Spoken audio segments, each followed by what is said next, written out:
ಎಲ್ಲರಿಗೂ ನಮಸ್ಕಾರ ಸ್ನೇಹಿತರೆ, ಎಲ್ಲರಿಗೂ ಕೂಡ ವೆಲ್ಕಮ್ ಬ್ಯಾಕ್ ಟು ಸಖತ್ ಸಮಾಚಾರ ಕಾಣ ಯೂಟ್ಯೂಬ್ ಚಾನಲ್ಗೆ ನಿಮಗೆಲ್ಲರಿಗೂ ಪ್ರೀತಿಯ ಸ್ವಾಗತ.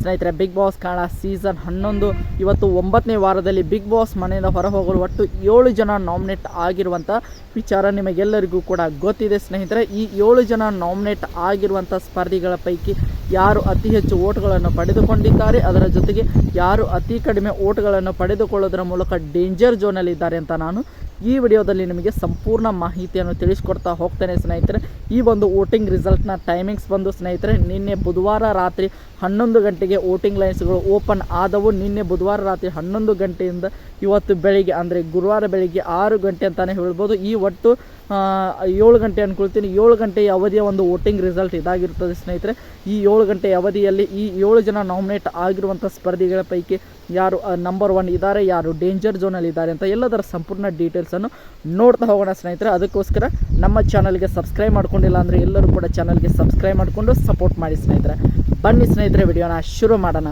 ನಿಮಗೆಲ್ಲರಿಗೂ ಕೂಡ ಗೊತ್ತಿರೋ ಹಾಗೆ ಈ ವಾರ 7 ಜನ ನಾಮಿನೇಟ್ ಆಗಿರುವಂಥ ಸ್ಪರ್ಧಿಗಳ ಪೈಕಿ ಅತಿ ಹೆಚ್ಚು ಓಟ್ಗಳನ್ನು ಪಡೆದುಕೊಂಡಿರುವಂತಹ ಮೊದಲನೇ ಸ್ಪರ್ಧಿ ಯಾರೆಂದರೆ ಅದು ತ್ರಿವಿಕ್ರಮ್ ಅಂತಾನು ಹೇಳ್ಬೋದು. ಸ್ನೇಹಿತರೆ, ತ್ರಿವಿಕ್ರಮ್ ಅವರು ಇವತ್ತಿನ ಒಂದು ವೋಟಿಂಗ್ ರಿಸಲ್ಟ್ನಲ್ಲಿ ಮೊದಲನೇ ಸ್ಥಾನದಲ್ಲಿ ಇದ್ದಾರೆ. ಸ್ನೇಹಿತರೆ, ಅವರಿಗೆ ಬಂದಿರುವಂಥ ವೋಟಿಂಗ್ ಪರ್ಸೆಂಟೇಜ್ ಎಷ್ಟು ಅಂತ ನೋಡ್ತಾ ಹೋಗಿ ಬರೋಬ್ಬರಿ 30% ಓಟ್ಗಳನ್ನು ಪಡೆದುಕೊಳ್ಳೋದರ ಮೂಲಕ ತ್ರಿವಿಕ್ರಮ್ ಅವರು ಇವತ್ತಿನ ಒಂದು ವೋಟಿಂಗ್ ರಿಸಲ್ಟ್ನಲ್ಲಿ ಮೊದಲನೇ ಸ್ಥಾನದಲ್ಲಿ ಇದ್ದಾರೆ. ಸ್ನೇಹಿತರೆ, ಇನ್ನು ಎರಡನೇ ಸ್ಥಾನವನ್ನು ನೋಡ್ತಾ ಹೋಗೋಣ. ಎರಡನೇ ಸ್ಥಾನದಲ್ಲಿರುವಂಥ ವ್ಯಕ್ತಿ ಶಿಶಿರ್ ಶಾಸ್ತ್ರಿ ಅಂತಾನು ಹೇಳ್ಬೋದು. ಶಿಶಿರ್ ಶಾಸ್ತ್ರಿ ಅವರಿಗೆ ಬಂದಿರುವಂಥ ವೋಟಿಂಗ್ ಪರ್ಸೆಂಟೇಜ್ 20% ಅಂತಾನೆ ಹೇಳ್ಬೋದು. ಸ್ನೇಹಿತರೆ, 20% ಓಟ್ಗಳನ್ನು ಪಡೆದುಕೊಳ್ಳೋದರ ಮೂಲಕ ಶಿಶಿರ್ ಶಾಸ್ತ್ರಿ ಅವರು ಎರಡನೇ ಸ್ಥಾನವನ್ನು ಪಡೆದುಕೊಂಡಿದ್ದಾರೆ. ಸ್ನೇಹಿತರೆ, ಮೂರನೇ ಸ್ಥಾನದಲ್ಲಿರುವಂತಹ ವ್ಯಕ್ತಿ ಯಾರೆಂದರೆ ಅದು ಭವ್ಯ ಗೌಡ ಅಂತಾನು ಹೇಳ್ಬೋದು. ಸ್ನೇಹಿತರೆ, ಭವ್ಯ ಗೌಡ ಅವರು ಬರೋಬ್ಬರಿ 18% ಓಟ್ಗಳನ್ನು ಪಡೆದುಕೊಳ್ಳುವುದರ ಮೂಲಕ ಭವ್ಯ ಗೌಡ ಅವರು ಮೂರನೇ ಸ್ಥಾನವನ್ನು ಪಡೆದುಕೊಂಡಿದ್ದಾರೆ. ಸ್ನೇಹಿತರೆ, ಇವರು ಶಿಶಿರ್ ಶಾಸ್ತ್ರಿ, ಭವ್ಯ ಗೌಡ ಹಾಗೆ ತ್ರಿವಿಕ್ರಮ್ ಅವರು ಟಾಪ್ 3ಯಲ್ಲಿರುವಂಥ 3 ಜನ ಸ್ಪರ್ಧಿಗಳು. ಸ್ನೇಹಿತರೆ,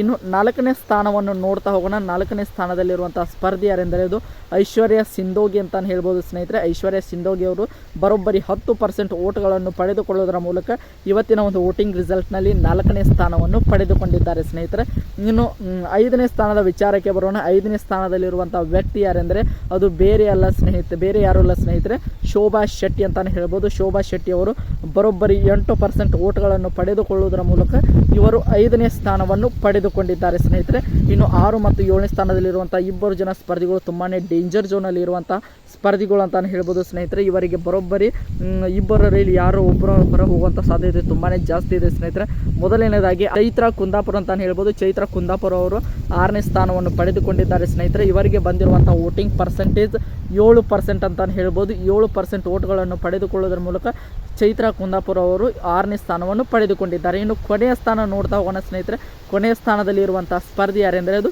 ಗೋಲ್ಡ್ ಸುರೇಶ್ ಅಂತಾನು ಹೇಳ್ಬೋದು. ಗೋಲ್ಡ್ ಸುರೇಶ್ ಅವರು ಕೇವಲ 5% ಓಟ್ಗಳನ್ನು ಪಡೆದುಕೊಳ್ಳೋದರ ಮೂಲಕ ಈ ಒಂದು ವಾರದ ವೋಟಿಂಗ್ ರಿಸಲ್ಟ್ನಲ್ಲಿ ಎಸ್ಪೆಷಲಿ ಇವತ್ತಿನ ಒಂದು ವೋಟಿಂಗ್ ರಿಸಲ್ಟ್ನಲ್ಲಿ ಕೊನೆಯ ಸ್ಥಾನ ಇದ್ದಾರೆ. ಸ್ನೇಹಿತರೆ, ಅಂದರೆ ಅತಿ ಹೆಚ್ಚು ಡೇಂಜರ್ ಝೋನಲ್ಲಿರುವಂಥ ಸ್ಪರ್ಧೆ ಅಂದರೆ ಅದು ಗೋಲ್ಡ್ ಸುರೇಶ್ ಅಂತಾನೆ ಹೇಳ್ಬೋದು. ಸ್ನೇಹಿತರೆ, ಈ 7 ಜನ ನಾಮಿನೇಟ್ ಆಗಿರುವಂಥ ಸ್ಪರ್ಧಿಗಳ ಪೈಕಿ ನಿಮ್ಮ ಪ್ರಕಾರ ಈ ವಾರ ಯಾರು ಬಿಗ್ ಬಾಸ್ ಮನೆಯಿಂದ ಹೊರಗಡೆ ಹೋಗಬೇಕು ಎಂಬುದನ್ನು ಕೂಡ ನೀವು ಕಮೆಂಟ್ ಬಾಕ್ಸಲ್ಲಿ ಕಮೆಂಟ್ ಮಾಡಿ ಅಂತ ಹೇಳ್ತಾ ಈ ವಿಡಿಯೋ ಇಷ್ಟ ಆಯಿತು ಅಂದ್ಕೊಳ್ತೀನಿ. ಸ್ನೇಹಿತರೆ, ಇಷ್ಟ ಆಗಿದ್ರೆ ಎಲ್ಲರೂ ಕೂಡ ಚಾನಲ್ಗೆ ಸಬ್ಸ್ಕ್ರೈಬ್ ಮಾಡಿಕೊಂಡು ಸಪೋರ್ಟ್ ಮಾಡಿ.